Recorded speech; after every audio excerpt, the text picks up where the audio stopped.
Assalamualaikum warahmatullahi wabarakatuh. Salam sejahtera untuk kita semua.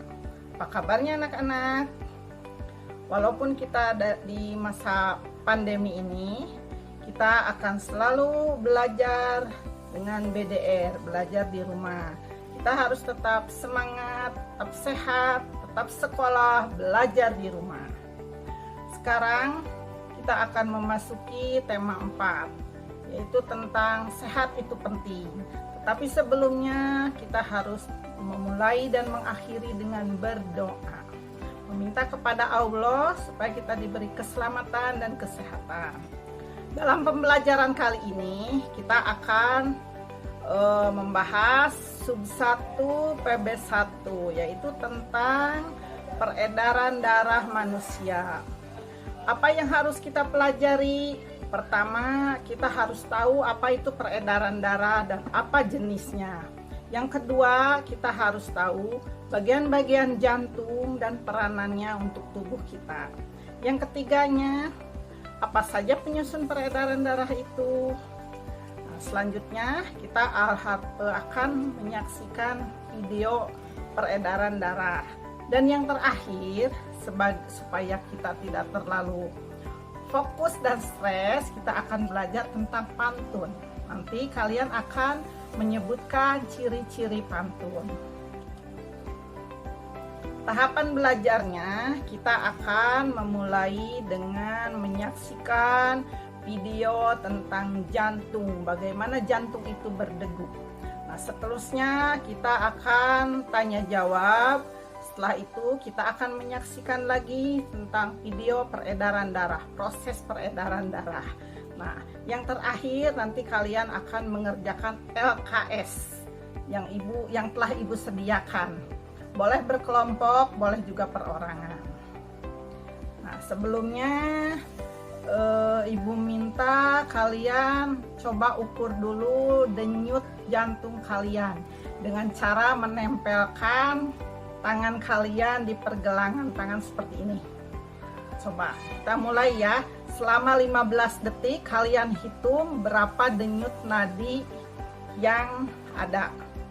Nah, setelah 15 detik nanti kalian lari di tempat selama 10 detik saja.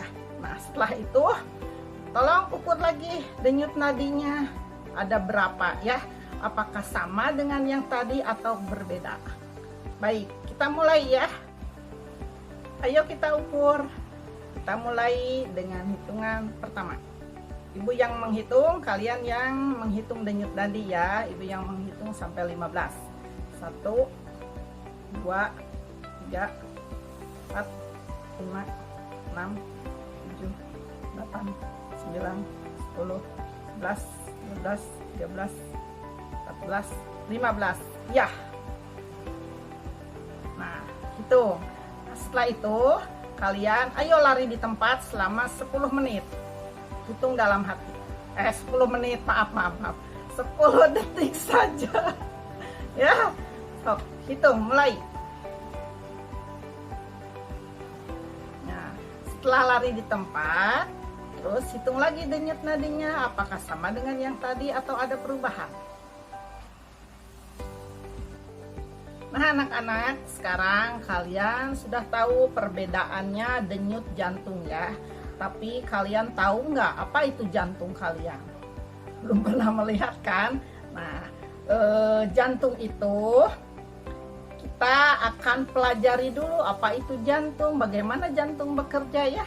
Nah, setelah menyaksikan video ini, baru kita akan merefleksi apa itu jantung dan tahu apa kerja jantung serta bagian-bagiannya dan peranan jantung bagi kita.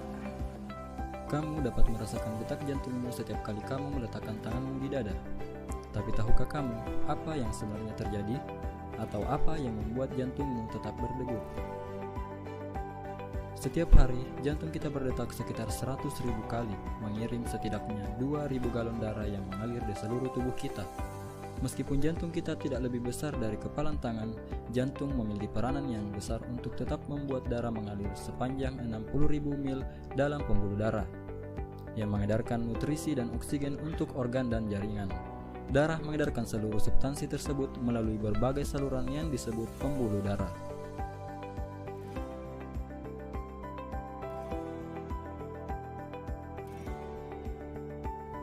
Pembuluh darah meliputi arteri, vena, dan kapiler. Untuk membuat darah mengalir ke seluruh tubuh, kita memiliki sistem pemompa, dan jantung adalah pompanya, di mana jantung tersusun atas otot yang memompa darah ke seluruh tubuh, berdetak sekitar 72 kali per menit sepanjang hidup kita. Jantung manusia memiliki 4 ruang: atrium kanan, atrium kiri, ventrikel kanan, dan ventrikel kiri.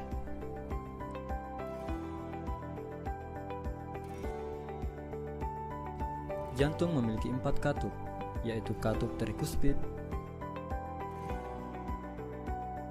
katup mitral,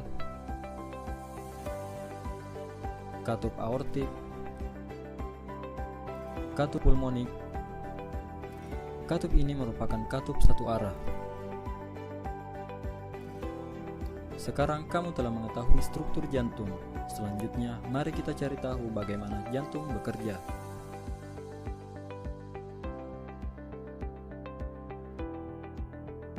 Darah menjadi kaya oksigen dengan menyerap oksigen di dalam paru-paru. Jantung mulai bekerja ketika darah yang kaya akan oksigen terbawa dari paru-paru menuju ke atrium kiri melalui vena pulmonalis. Saat atrium kiri berelaksasi, darah akan terpompa masuk ke jantung. Saat atrium kiri berkontraksi, secara bersamaan ventrikel kiri akan berelaksasi.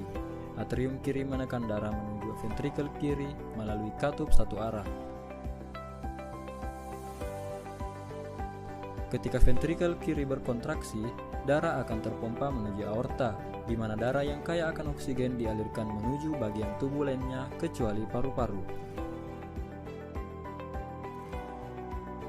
Darah yang kaya akan oksigen mencapai seluruh tubuh melalui pembuluh darah yang disebut dengan arteri. Pembuluh darah akan bercabang menjadi kapiler, yang selanjutnya akan menjangkau berbagai organ yang berbeda di dalam tubuh. Selanjutnya darah akan terdeoksigenasi, lalu pembuluh darah kapiler akan bercampur dan menuju ke pembuluh darah yang lebih tebal yang disebut vena. Vena akan membawa darah yang miskin oksigen menuju jantung. Pembuluh darah yang membawa darah yang miskin oksigen disebut dengan vena cava. Darah yang miskin oksigen dari seluruh bagian tubuh memasuki ruang bagian kanan atas dari jantung yang disebut atrium kanan. Atrium kanan akan berkontraksi dan memungkinkan darah untuk mengalir menuju ventrikel kanan melalui katup satu arah.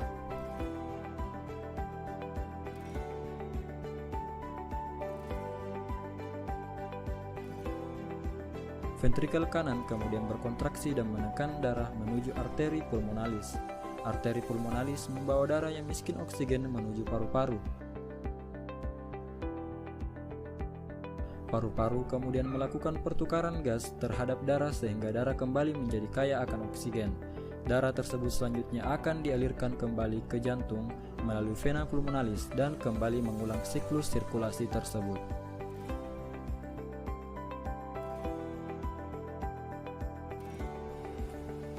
Inilah gambar jantung.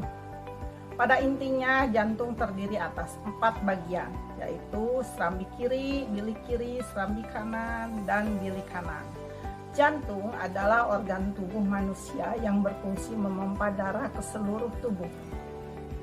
Jantung berkontraksi dan berelaksi secara bergantian, sehingga jantung berdenyut, mengembang, dan mengempis. Denyut nadi atau denyut jantung akan terasa jelas dengan menekan pembuluh nadi pada pergelangan tangan, bagian leher, dan di bawah telinga di sini. Setelah kita belajar tentang jantung, kita sekarang akan mengetahui tentang proses peredaran darah. Apa itu peredaran darah? Nah, apa itu peredaran darah? peredaran darah, yaitu mengalirnya darah ke seluruh tubuh. Sistem peredaran darah ada dua jenis, yaitu peredaran darah besar dan peredaran darah kecil. Peredaran darah kecil dimulai dari paru-paru ke bilik kanan dan kembali lagi ke paru-paru. Kalau peredaran darah besar dimulai dari bilik kiri ke arteri, terus ke seluruh tubuh, ke pembuluh vena, dan kembali ke serambi kanan. Nah, setelah tadi kalian menyaksikan tayangan video, kalau belum jelas boleh berulang-ulang diputarnya. Apa itu pembuluh darah? Pembuluh darah merupakan saluran tempat mengalirnya darah dari jantung ke seluruh tubuh dan dari seluruh tubuh kembali lagi ke jantung. Pembuluh darah terdiri atas dua jenis, yaitu pembuluh nadi dan pembuluh balik. Pembuluh nadi disebut juga arteri, pembuluh balik disebut vena. Pembuluh nadi atau arteri yaitu pembuluh yang membawa darah yang kaya akan oksigen keluar dari jantung ke seluruh tubuh. Sedangkan pembuluh nadi yang paling besar disebut aorta. Pembuluh balik yaitu pembuluh darah yang membawa darah yang kaya akan karbon dioksida dari seluruh tubuh menuju jantung. Ujung cabang pembuluh terkecil disebut pembuluh kapiler. Pembuluh kapiler sangat halus, berdinding tipis, dan berpori. Dalam pembuluh kapiler ini terjadi pertukaran dua zat, yaitu zat oksigen dan zat karbon dioksida. Untuk lebih jelasnya tentang pembuluh darah, kalian bisa menyaksikan gambar seperti berikut. Sekarang kita akan mempelajari tentang paru-paru. Seperti yang tadi dijelaskan, peredaran darah itu tersusun dari pembuluh darah, jantung, dan paru-paru. Paru-paru kita yaitu tempat bertukarnya oksigen dan karbon dioksida. Paru-paru juga memiliki peranan yang sangat penting dalam peredaran darah. Dalam proses peredaran darah, paru-paru berperan sebagai penyuplai oksigen ke dalam darah. Darah yang telah diedarkan ke seluruh tubuh berisi karbon dioksida. Jadi, karbon dioksida dan oksigen bertukar di paru-paru. Paru-paru bercabang-cabang. Cabang-cabang yang paling kecil disebut alveoli. Alveoli inilah tempat bertukarnya oksigen dan karbon dioksida. Masing-masing alveoli memiliki jaringan halus kapiler. Pada jaringan halus kapiler, tempat terjadinya pertukaran oksigen dan karbon dioksida. Nah, anak-anak, sekian dulu materi tentang peredaran darah. Semoga bermanfaat atas uraiannya dan jangan pernah merasa puas dengan mencari ilmu.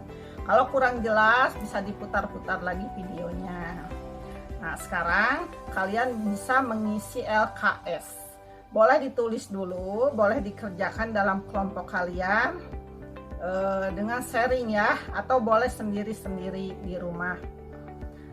Dan apabila ada yang perlu ditanyakan, bisa tanyakan langsung ke ibu.